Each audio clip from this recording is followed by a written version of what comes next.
Hey guys, welcome back to the channel. In this tech tutorial video, we're going to show you how we can create curved connectors to connect elements and components in your boards on Whimsical. So let us dive into this. So navigate to your board. Let me go with this example board here. And as you can see, guys, that board here contains these elements. So we got a rectangle and a triangle, and both are connected with that or through the connector here, right? So what you want to do is left click into the connector.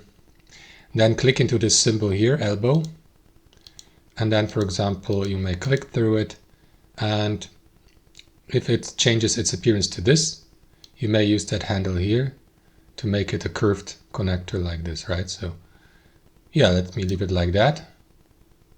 And then you can add more curves like this using these handles.